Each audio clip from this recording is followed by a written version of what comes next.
Parang dati wala akong pakialam. Ngayon, parang ito na. This is now my new and improved clean girl look for Morena, Pinay, mga ganyang eme. Ang ganda, Mars! Hi guys! Welcome back to my channel. So today, meron na naman tayong bagong vlog. And for today's video, usapang makeup lang po tayo. Wala pa akong guest. Hindi po ito episode ng makeup sessions. But sa mga walang magawa dyan at balak magpabudol, because siguro kating-kati kayo mag-spend, gusto nyo bumili ng mga bagong makeup is, itong video na to ay para sa inyo. Samahan nyo ako para itry natin itong mga pinadala, binigay. Alam mo, halo-halo na. Mga favorites ko, mga gusto ko, lagi kong ginagamit na mga makeup, yung iba dito, never ko pa na-try. So, it's a whole experience. Okay? So, samahan nyo ako, magchikahan na tayo. Kumuha na kayo dyan ng snacks or whatever at ito na. This is it. Usapang makeup. Anyway, let's start with our base. As you can see, I don't have anything in my face right now. I only have this pimple. Tinubuan ako ng pimple bigla and hinog na siya, Mars. Parang gusto na niyang magpapitak. I'm trying my best para hindi ko siya iganon. Eh, mahilig pa naman akong magganon. And that's bad. Huwag ninyong gagawin yun, okay? According to Dr. Vicky Bello, that's a no-no. So, I have here mga pang-spray from Vice Cosmetics. These are mga bagong labas yata tong mga to. This is for their summer collection, I think. They have the Sunwear Skin Rescue Calming Mist for all skin types. And the other one naman, which is hindi ko pa na-open, is the Sunwear SPF Boost Sun Mist with SPF 25. I have already been using this one, yung calming mist, because I just feel like, you know, when your skin feels irritated, like red, may mga ganon, I feel like this would be a good spray to use. Wala namang mga information na nakalagay dito sa bottle. I feel like nandun siya sa box. Eh, tinanggal ko na yung box. But this has been my pre-spray for the past couple of days. So,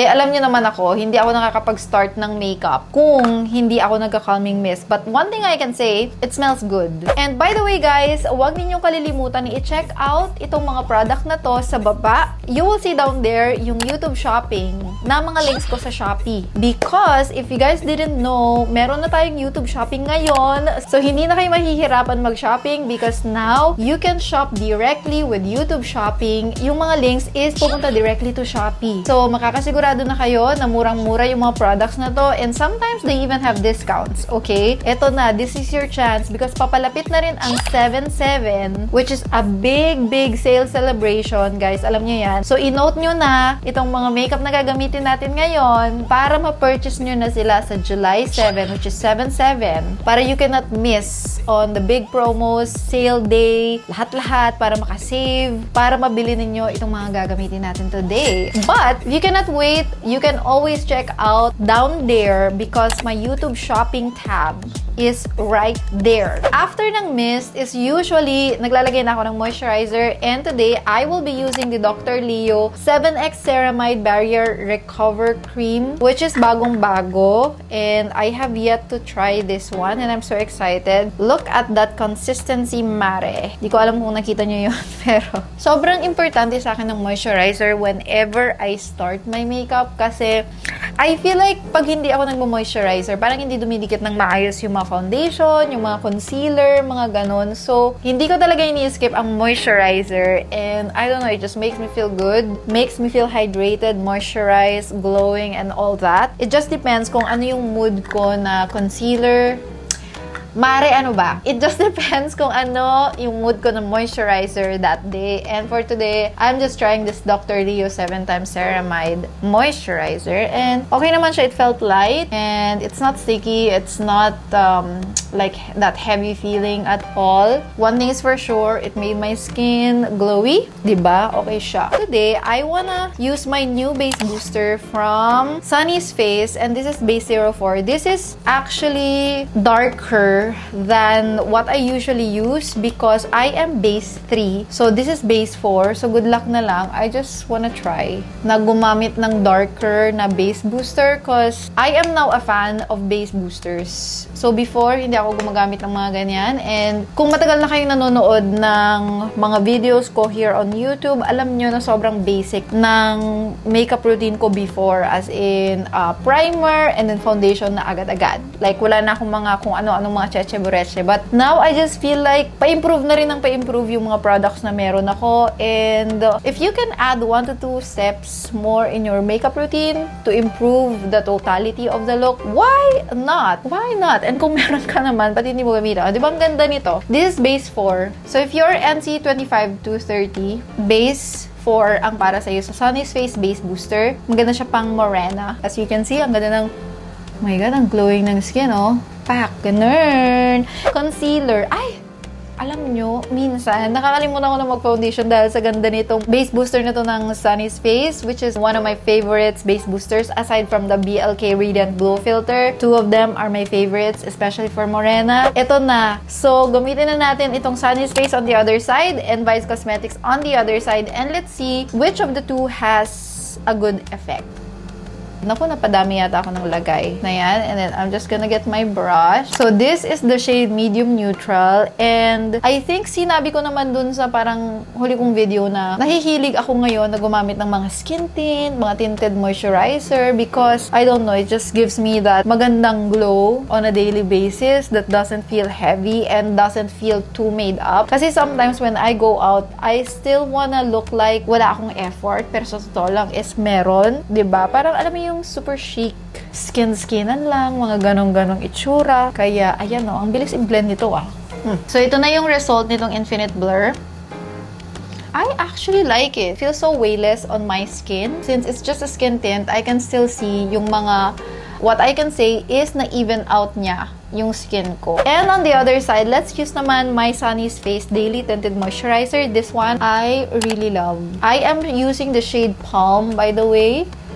Ito, mare, I use it on a daily basis. Ayan. And this time naman, gamitin natin yung kamay pang blend. Okay? Kasi di ba minsan, yung iba dyan sa inyo is, minsan ginagamit nyo din yung kamay nyo mag-blend, di ba? Gagayahin ko nga yung mga gamit ang kamay mag-blend.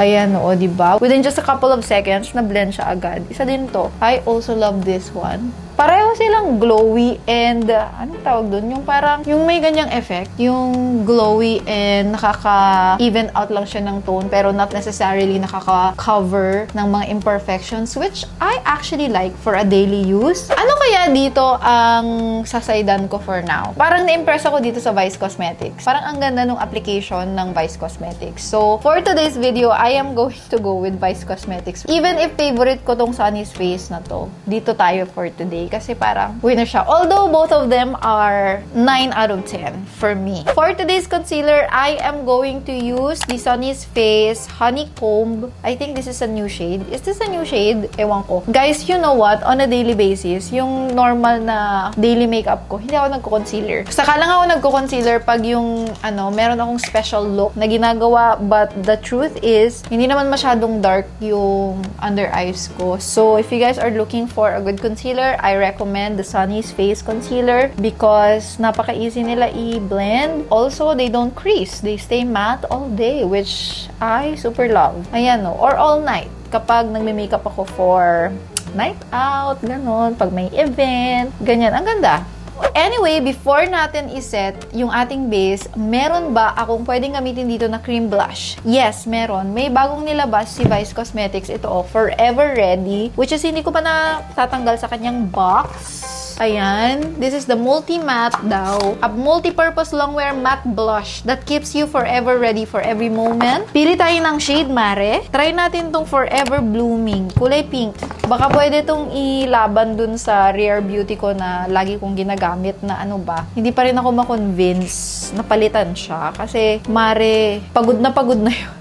Hindi pa rin ako makahanap ng ipapalit ko. So, ito tignan natin kung bet din siya. This is the shade Forever Blooming.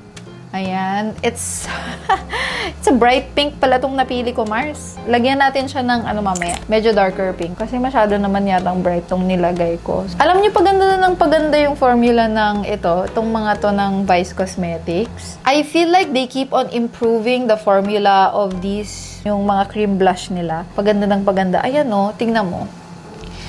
Kahit na masyadong bright yung pink na nalagay ko, convinced pa rin ako. Alam mo, let's try nga a darker pink. Ito. Try natin tong Forever Pretty. Ito. Try natin tong medyo parang peach. Isa na lang ang ilalagay ko kasi baka naman mukha na akong nasampal, Mars. Ay, ayan. Mas okay pala tong Forever Pretty na shade. Ayan, ang ganda. It's so perfect for clean girl effect. Alam niyo ba, sa mga makeup sessions, di ba, pag nagme-makeup ako dun, actually not just minsan, most of the time, ang mga ginagamit ko na mga makeup, mga local brands. Tapos, di ba, hindi halata na mga local brands yung mga ginagamit ko. Di ba? Amazing. Ayan siya. Oh, ito na. Itong ginamit ko, both Forever Blooming tsaka Forever Pretty. This is a brighter pink, and then this one is medyo may peach. So, ayan yung effect sa akin. Mukha akong naarawan. Pagbigyan nyo na ako, gagamitin ko lang to ha. Kasi gift to ng aking anak-anakan na si Moy. Napakagaling na makeup artist. Binigyan na naman niya ako ng luxury makeup. Sabi ko nga sa inyo, siya yung nagbigay nung aking Dior na highlighter. Ito na, mula nun, binibigyan niya ako ng mga luxury makeup kasi, to be honest with you, I wouldn't buy it for myself. So, siya ang tagabigay ko po ng mga luxury makeup. And thank you so much, Moy, sa aking bagong Givenchy na loose powder. This is the Prisme Libre by Givenchy na ito lang, parang second day ko na gamitin tong powder na to. So, thank you so much, Moy, sa aking bagong luxury makeup. And also, binigyan din niya ako ng Chanel Illuminator, which is, ewan ko kung gagamitin ko later, okay? And nagawa ko na yung kilay ko. So, hindi ko ginawa yung kilay ko for today because paulit-ulit na tayo. Alam niyo naman na kung ano yung kilay routine ko, okay? Don't forget na i-check out itong mga products na lahat-lahat ng na ginagamit ko in YouTube shopping. Nandyan siya sa baba. So, kung interested kayo dun sa mga unang product na ginamit natin for our base is, nandyan sila sa baba. Just check them out. Guys, I wanna be honest, lately, meron akong kinahihiligan na gawin. Ito, ginagamit ko tong blush ko na MAC in the shade Burnt Pepper, which looks like this. Wait, mapakita ko. Parang dark pink na medyo may pagka-mauve, na medyo may pagka-peach na hindi ko na rin maintindihan. Kasi hindi siya masyadong bright. And lately, ginagamit ko siya as my eyeshadow. Ang ganda ng effect kasi niya. And as in, sold na ako pag ito yung ginagamit ko as my eyeshadow for the day. And hindi naman ako sobrang mahilig sa, alam mo yun, yung, hindi naman ako mahilig sa sobrang bongga na eyeshadow look. Alam nyo yan. And gusto ko lang yung parang may something lang na parang shade yung mata ko. And this one, it complements my skin so well. Ewan ko, actually, binili ko siya as a blush. And actually, ginagamit ko talaga siya as a blush. So, sabi ko, ay, okay to kasi pag nag-travel ako, parang isang piraso na lang, pwede na siya for my eyes. And then, pwede na rin siya as a blush. Parang 2-in-1. If this is too expensive for you, let's find a shade match dito sa mga Sunny's Face blushes. It's either Mademoiselle or Boyfriend. Ayan silang lahat. Oh, di ba? Ito na lang. Try natin tong Boyfriend. Kasi medyo darker siya eh. Parang ano to eh, blush ng medyo pamorena na ng slide. Yung medyo darker skin tone.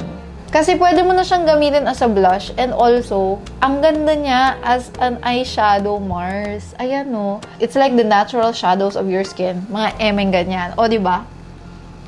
Ayan. Oh my God! We found a dupe! Ang ganda! I would tightline my upper lash line as well because as you can see, hindi na ako nagpapalagay ng guys, lash extension. Hindi na ako nagpapalagay ng ganun. So, the way that I make my upper lash line look fuller without putting so much is nagta-tightline na ako. And this one from Colorette is actually so good. The Pen Pal Budge Proof Gel Liner. And hanggang ngayon, hindi pa rin siya tumitigas. And usually yung mga ganito, tumitigas siya after a while. But then this one, hindi pa siya tumitigas till now. And then, ito naman, Waterproof Gel Liner Burnt Sienna from BLK. Ayan siya. Ito naman ginagamit ko sa lower lash line kasi nakakahiligan ko na rin maglagay sa lower lash line and nagiging everyday ko na siya, activity ko na siya, maglagay ng mga ganito, yung anong tawag dito, mga gel liner, mga ganyan. Kasi parang napakapungay ng mata ko pag yung nilalagyan ko ng mga pencil na ganito. This is meant to be for kilay, but then kasi di ba usually these are kulay brown. Lately ginagamit ko sila as my pang-wing eyeliner. And sobrang very slight lang na nilalagyan ko ng ganyan, yung tungkil. And promise guys, itong routine na ginagawa ko ngayon, mabilis lang to. It's just that kasi chika ako ng chika, kaya parang ang tagal-tagal nitong makeup na to. But this is my on-the-go makeup routine. So guys, wait, maglalagay lang ako ng mascara and again, I am using my favorite Idol mascara from Lancome. Sabi ko nga, hindi ko na ipagpapalit dahil marikik. Tingnan mo naman, oh. Tingnan mo naman yung effect. Ang ganda, diba? Tsaka, ewan ko, hindi siya nagsismudge. Waterproof siya. Hindi to sponsor, guys. Bet na bet ko lang talaga siya recently, as in, ang ganda niya. So, there, diba? Ang ganda. Mapungay siya. Simple lang siya, pero may dating. I have been loving the Absidy powder. I feel like maraming mga reviews nito online. Maraming nagsasabi na maganda to talaga. And in fairness talaga, maganda din talaga siya. But I use it as a setting powder na, alam mo yun, yung pampa-refresh. Kasi nakaka-blur kasi siya. So, kung wala pa kayong ganito, I feel like this would be a nice additional to your collection. Kasi para siyang yung setting powder ng Charlotte Tilbury. Pero this one, tsaka yung Easy, ayan, yung mga top favorite ko na blurring powder na pang set ng makeup. Pinagsasalit-salitan ko lang yung mga yan. Yung Easy, sobrang ganda din nun. Ano yung ginamit kong pang contour, Mars? Ito yung ginamit kong pang contour. This is the Sunny's Face Healthy Touch Powder Bronzer in the shade Deep. Pwede na siyang gamiting eyeshadow, pwede na rin siyang gamiting pang contour, pang bronzer, lahat-lahat na para healthy looking yung skin at hindi parang namumutla. Do I have any blush right now here that I wanna use? Ito, try natin to. Itong blush na to, yung parang pot blush ng Happy Skin. Ito, konting-konting dip lang kasi mare, ayan o. Tapos alam niyo yung gusto ko dito, pagka nalagay mo na siya, parang konting ganun lang, pwede mo nang gamitin yung finger mo pang blend. Para siyang powderish velvet touch, mga ganon. This is also one of my favorite blushes. This is the shade Rosy Whip. So, kung napapansin nyo, napaka-pink ng mukha ko. Trust the process. Mars, trust the process talaga. As in, ganitong-ganito yung itsura ko pag lumalabas ako. Gamitin natin tong setting spray ng Colorette. This is the first time na gagamit ako ng setting spray in between makeup. Kasi usually, ito na yung pinaka last touch ng makeup ko. But for the first time, I'm gonna use this in between my makeup. Okay? So, let's use the Super Base Everyday Setting and Fixing Spray Ultra Set Technology by Colorette. And meron silang sinama na fan. Gamitin natin yung fan. Meron siyang Ultra Set Technology para tumagal-tagal na yung yung effect ng makeup. Ito yung mga lip combo ko ngayon na kinababaliwan ko, guys. Walang halong eme. Ito, Dazzle Me Ink Jelly. So ito, maglalagay muna ako nitong Dazzle Me Ink Jelly. Nilagay ko kanina before ako nag-film and it kept my lips super moisturized. So, gustong-gusto ko naglalagay ng mga ganito, yung parang lip oil, lip serum, before I put whatever lip combo I have for the day. So far, my favorite lip liner is the Sunny's Face in the shade Rodeo. Ito yung everyday ko na lip liner ngayon, guys. As in, para siyang extension ng lips ko. Parang pag nilagay mo, hindi halata na nag-lip liner ka pero na-extend yung lips mo, gets? Kasi same na same lang sila ng color ng lips ko. So, when I use this, ayan ang ganda. Yung parang nagkakaroon ng shape yung lips ko. Pero hindi naman masyadong OA. Tapos, pinapatungan ko siya nitong, yung Jelly Kiss ng Colorette in the shade Sizzle. Ganon. Ayan I super love this combo. Ito yung everyday combo ko ngayon. On a daily basis, pag lumalabas kami ng jowa ko, is ito yung ginagamit ko na lip combo. Ang lakas lang niya makamorena, Mars. Daily. On a daily basis. Ang ganda. Ayan, ganyan yung itsura kapag lumalabas ako, Mars. Ayan o. Effect lang siya. Tapos, ayan, gumagamit lang ako ng eyeshadow bilang ating highlighter na napaka-soft. Alam nyo, ito na yung improved makeup routine ko kasi before, parang ang chenes ko before lumabas. Parang dati wala akong pakialam. Ngayon, parang ito na. This is now my new and improved clean girl look for Morena, Pinay, mga ganyang eme. Ang ganda, Mars! Eto, magdagdag pa tayo. Maglagay tayo ng lip glaze. Using the Sunny's lip glaze na new and improved. May bagong applicator na sila. Ayan. Yung favorite ninyo na lip glaze. O, diba, Aliyo? Obsessed! Ay! Mars, ang ganda ng makeup natin. Pag tumitita na kasi talaga, parang ang happy-happy ko na nakakagawa tayo ng parang bonggang-bonggang everyday look. Anyway, ayun na nga, guys. Please don't forget to check out all the products that we used for today. Sa baba, nandyan lahat. Kung gusto ninyong magpabudol ngayong 7/7, abangan ninyo kasi I'm pretty sure marami na namang promo niyan sa Shopee. So, just check out my YouTube shopping there sa baba. Nandyan po lahat-lahat itong mga products na ginamit ko. And go! Bumili na kayo dahil ang ganda na nagawa nating makeup today! Thank you so much for watching our vlog for today. Abangan ninyo next week makeup sessions. Please don't forget to like, comment, share, and subscribe. Till my next vlog. Bye!